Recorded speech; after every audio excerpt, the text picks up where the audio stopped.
Bonjour à tous, Bitcoin a perdu plus de 3% ce week-end et marque une pause. On va voir en détail pour quelles raisons cette chute est apparue, à la fois raisons macro comme pour les raisons purement on-chain. Mais d'abord, un peu de news. Au programme aujourd'hui, Berkshire Hathaway recule après l'annonce du départ de Warren Buffett, Hollywood sous pression à cause de Trump, les États-Unis veulent traquer les puces IA à destination de la Chine, la Fed semble jouer la prudence malgré une contraction du PIB, et mon avis sur la situation actuelle. Et côté crypto, Stratégie achète massivement du Bitcoin, les ETF Bitcoin cartonnent, et l'intérêt pour Ethereum revient. Et pour finir, on fera un tour du marché grâce à l'application.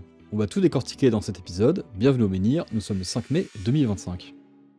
Côté macro, Warren Buffett a annoncé qu'il quittera son poste de PDG de Berkshire Hathaway à la fin de 2025, transférant la direction à Greg Abel, actuel vice-président. Néanmoins, Buffett conservera quand même son rôle de président. L'annonce jugée inattendue a entraîné une baisse de près de 3% de l'action de Berkshire Hathaway classe B, les investisseurs s'inquiétant de l'avenir de l'entreprise sans la direction directe de Buffett. Le président Trump a annoncé un tarif douanier de 100% sur tous les films produits à l'étranger, invoquant des préoccupations liées à la sécurité nationale. L'absence des détails précis a provoqué une incertitude dans l'industrie du divertissement, avec des entreprises comme Netflix, Disney et Warner Bros. Qui ont vu leurs actions reculer, Netflix chutant de près de 5%. Ces tarifs risquent d'augmenter les coûts de production et de perturber les chaînes mondiales de production cinématographique. Côté politique, le représentant Bill Foster prévoit de présenter une loi visant à empêcher la contrebande illégale de puces IA avancées de Nvidia vers la Chine. Le projet de loi exigerait une vérification de localisation et des licences de suivi après la vente de ces puces. Cette mesure fait suite à des rapports indiquant que des puces Nvidia ont contourné les contrôles américains à l'exportation et ont été retrouvées chez des entités chinoises non autorisées. A noter que les récentes nouvelles concernant la Chine et son industrie IA montrent que les cartes graphiques ayant servi pour entraîner DeepSeek notamment ne seraient peut-être pas des puces Nvidia, mais en réalité une première version des puces Huawei récemment présentées.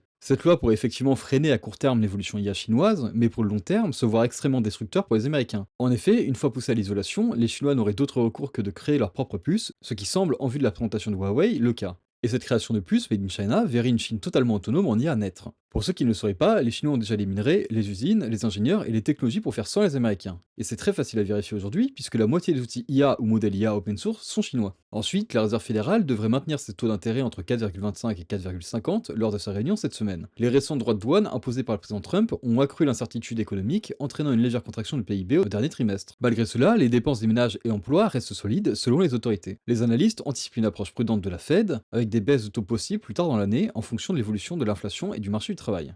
Cependant, personnellement, je ne suis pas de cet avis.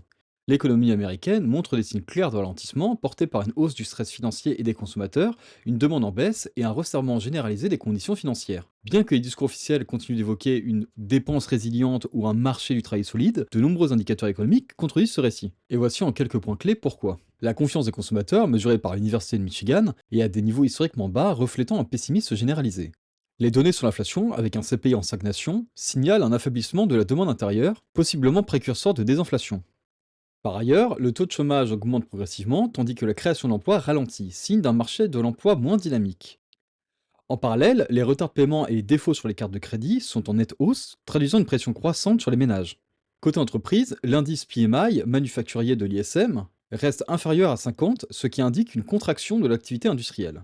De plus, le taux d'utilisation des capacités industrielles est en recul, ce qui suggère un manque de demande pour justifier une production en plein régime. Du côté obligataire, la courbe des taux est inversée, donc c'est-à-dire un taux court supérieur au taux long, ce qui reflète l'attente du marché d'une récession ou de baisse de taux à venir. Enfin, la hausse de l'or et du VIX, donc l'indice de volatilité, montre que les marchés financiers intègrent un niveau accru de risque et d'incertitude. Donc, en conclusion, malgré une communication politique encore optimiste, les indicateurs économiques indiquent clairement que l'économie américaine est fragile et s'expose à une récession tirée par la faiblesse des consommateurs. Cette analyse reste valable tant qu'aucun signal de retournement durable, donc en soi, une hausse du PMI, une amélioration de la confiance ou un rebond des ventes ou du marché du travail ne se manifeste clairement.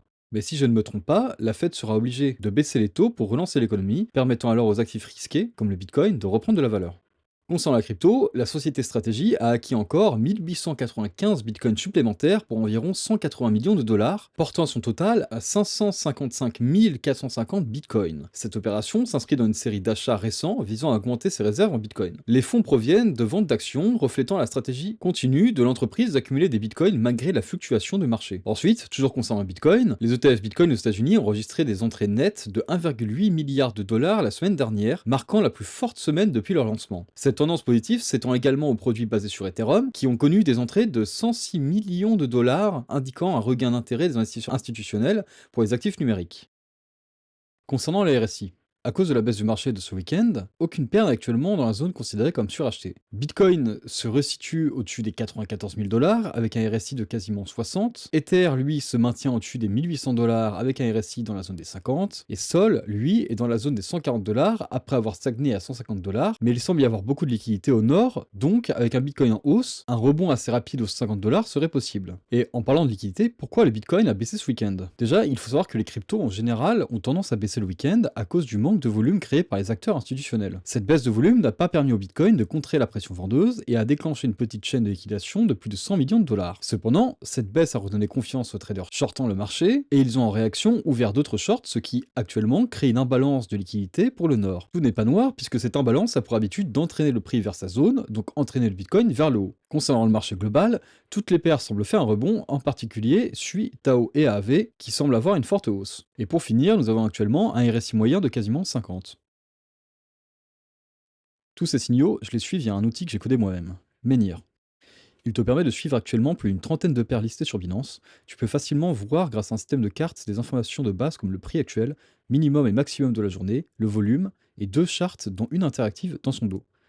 En quelques secondes, grâce à son filtre, tu peux voir les paires considérées par le RSI comme surachetées ou survendues. Tu peux aussi regarder si le market cap d'une paire est supérieur ou inférieur comparé à son dernier bull run en comparant le market cap actuel et le market cap de son all-time high. Attention néanmoins, aucune de ces informations ne sont des conseils d'investissement, mais cependant, si ces informations t'intéressent et si elles peuvent t'aider dans ton investissement ou ton trading, c'est gratuit, le lien est en description. Pour résumer, le marché stagne en attente de la Fed, légèrement déçu de ne pas avoir sa baisse de taux.